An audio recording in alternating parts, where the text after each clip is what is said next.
This is just awful, man. For whatever reason, she's wearing a menacing outfit with high-heeled heels and bare legs in the middle of this thick snowfall. She has long, loosely curled hair that is light brown, nearly yellow. She is the epitome of what a lady should be. Why, of all places, is there a gal here? I couldn't think of anything to say because it was so strange. My name is Jason. I work as a system engineer for a company. As the name suggests, a system engineer manages and maintains the web systems used by the company. Sometimes, I have to work at night outside of regular business hours to make adjustments.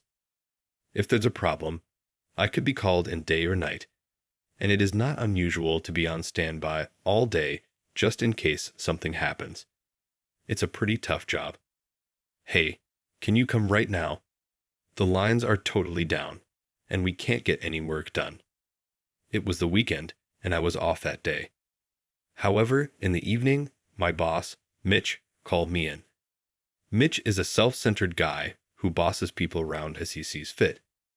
He seems to think that as long as he's okay, that's all that matters.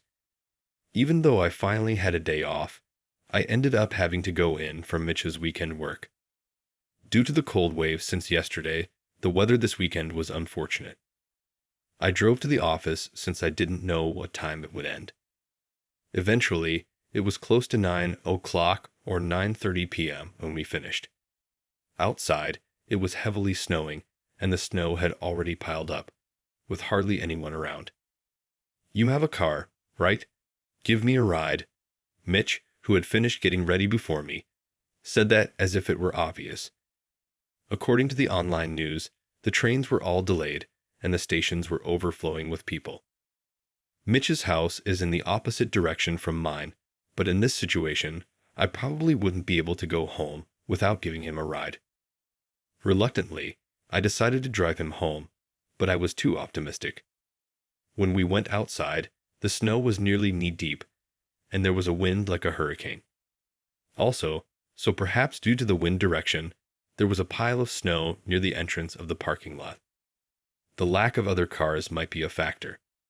In a panic, I went back to the office and took 2 shovels, Wellingtons, and rubber gloves from the janitor's locker.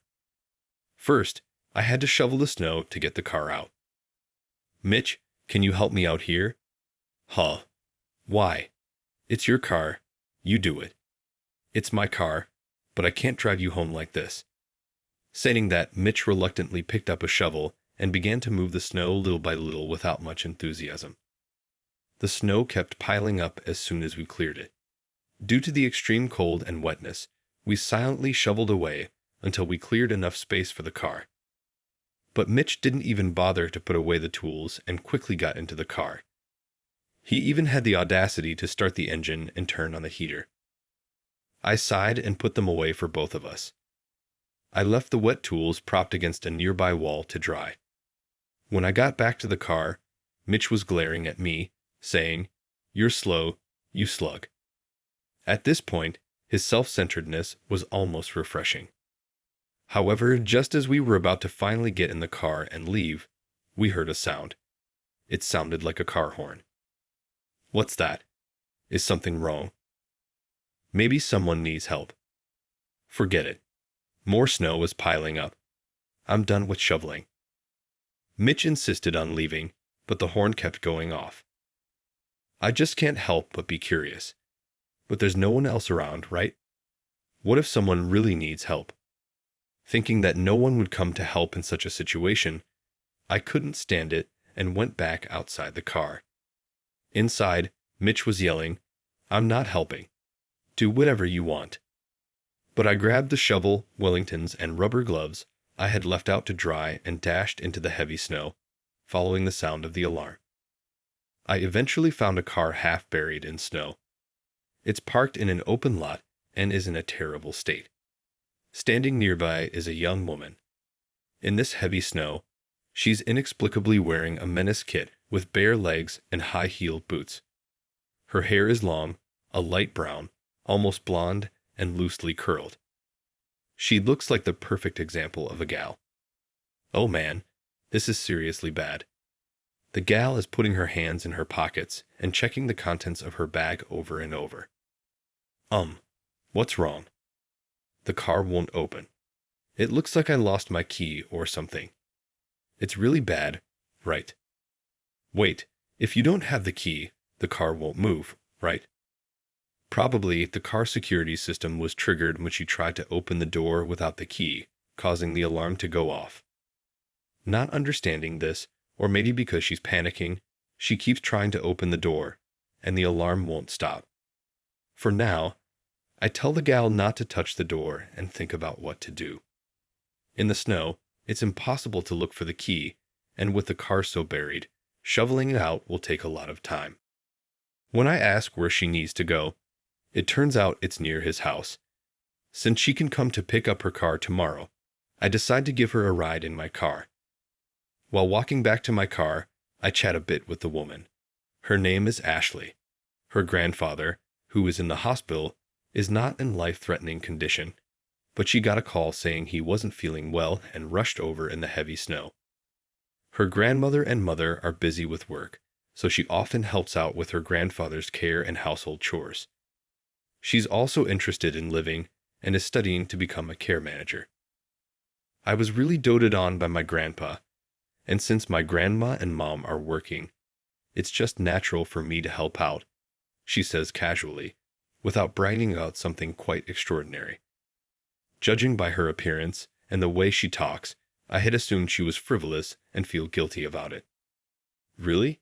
That's impressive. Sorry, I just looked at your appearance and thought you were just some gal. I honestly say that and apologize for my misunderstanding. For real, that's crazy, but everyone thinks that, so it's fine. I'm a gal after all, she laughs off brightly. More importantly, I'm going to post this on social media, so take a picture of me. She starts taking pictures with the heavy snow in the background. Let's take one together as a memory. I'll cover your face. She includes me in the picture. She immediately edits the photo and posts it on social media with the caption, "This snow is crazy." I'm relatively young myself, but I wouldn't think to do something like that. I haven't had many opportunities to interact with someone like Ashley, but it's refreshing and quite interesting. You're so slow. What were you doing? The snow must have piled up again. When I return to my car, Mitch is furious, having to wait.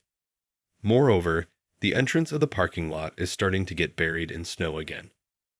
I admit we're late, but his attitude is unacceptable, still sitting in the car, demanding me to hurry up and clear the snow. Ashley sees Mitch and says, "What's with this old guy? If he wants it done faster, he should help too." Who is this silly girl? I'm a department head, his boss. I don't care, you're not my boss. Maybe you should quit a company with such a boss. Want to come work at my grandma's company.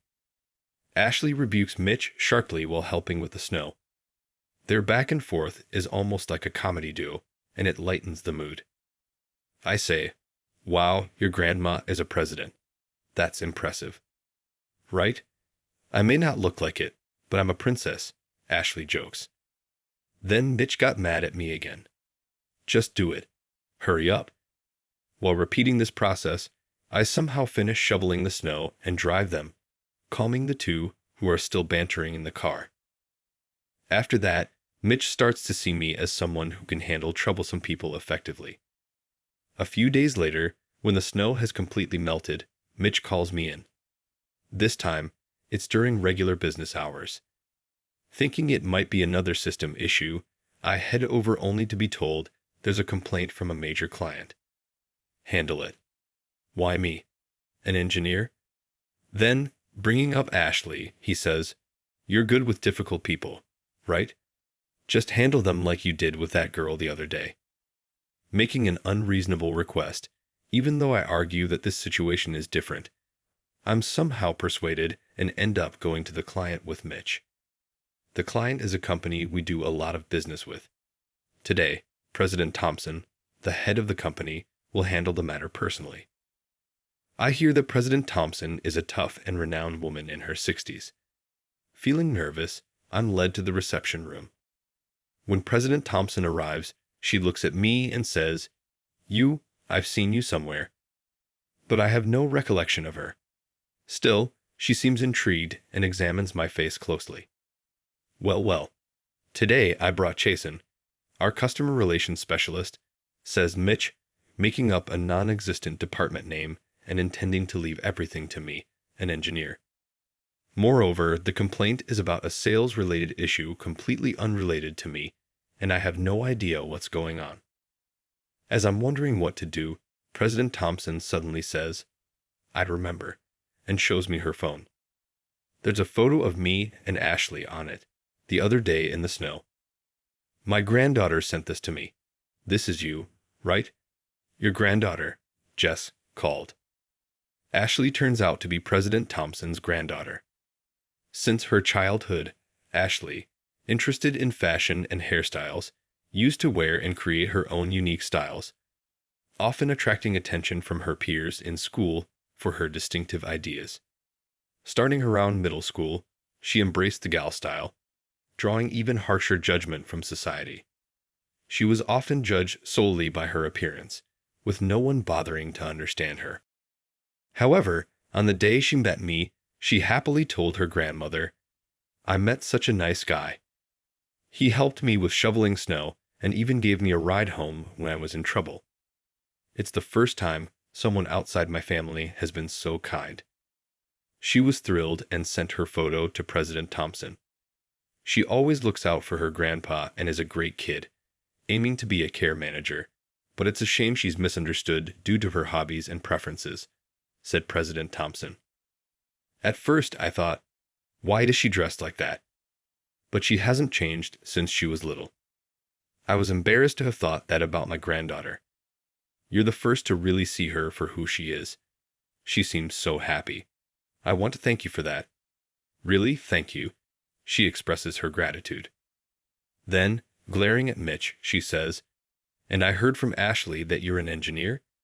The original person in charge should be Mitch here, right?" Seeing this, it seems she has always had a lack of trust in Mitch's casual approach. Meanwhile, Mitch turns pale upon hearing what President Thompson had to say.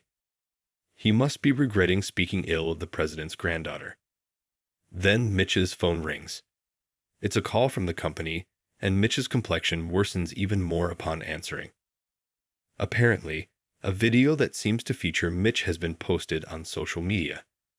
The video, uploaded from Ashley's account, shows the interior of my car on that snowy day. Though the faces are hidden, it's clear that it's from when I was driving Mitch and Ashley. What's up with this gal? What a waste of time helping someone like her. I'd like to see what her parents look like. Such a foolish girl. Mitch is caught on video hurling insults at me and Ashley. The comments are overwhelmingly critical, saying things like, "That's awful. I wouldn't want a boss like that." And it's become a hot topic on social media. A colleague who was checking social media for work found this video and recognized Mitch's voice and attitude. The office is abuzz with this rumor. You always blame others when things go wrong. As someone in a position of authority, you should take responsibility for your actions. I'll tell Ashley to delete the video, so make sure you apologize properly. Upon hearing this, President Thompson advised Mitch, who trembled and nodded repeatedly. When President Thompson contacts Ashley, she gets flustered immediately. Upon being told about the social media post, Ashley says, "I'll at one. I just deleted it. I was a bit annoyed when I posted it, but maybe it was rash, showing signs of regret. Right now, the person in question is right in front of me. I'll hand over the phone so you can talk," she says, offering the phone to Mitch. Mitch hesitantly takes the phone and starts speaking. "I went too far, and I'm sorry. I judged you without knowing anything about you, just based on your appearance. It's okay, really. Everyone does that. But with that kind of attitude, you'll be disliked by people like that guy or those you work with. You're a big shot, right? You've got to value people," Ashley says, forgiving him with a laugh while sounding wise beyond her years. Afterward, Mitch apologizes repeatedly. I have newfound respect and gratitude for Ashley, who, despite her youth, has such a forgiving heart. It's not about looks or age, but caring for others and having empathy. That's important. These qualities help us understand and respond to someone else's pain or discomfort. In this case, it was about Ashley taking down the post she had initially uploaded, realizing the need to remove it before being pointed out. She must have done this out of consideration for the other person. Now that you understand, bring an improved plan by next week. Mitch. You'll do it, says President Thompson. Mitch nods solemnly. Afterward, Mitch continued to come to work as usual, but after a while, he submitted a transfer request and moved to another branch. Although it's not confirmed, it's widely believed within the company that he was the one in the video and was heavily criticized in the comments, making him uncomfortable. He was much quieter than usual, but it must have been awkward for him at his new branch. I hope he always remembers Ashley's words. I see Ashley from time to time, but I'm still very busy working as a system engineer. For a while, she continued to be a gal, until one day she abruptly changed her appearance and speech patterns to stop being a gal. I didn't want to worry for Grandma forever, but I believed being a gal was my thing. Additionally, there are people like you who accept me for who I am, Ashley remarked, exuding a different level of self-assurance and beauty than she did as a girl. Maybe now she's displaying the beauty of her inner self. Her existence as a care manager appears to be fulfilling. I want to always keep in mind not to make snap judgments based on age or appearance.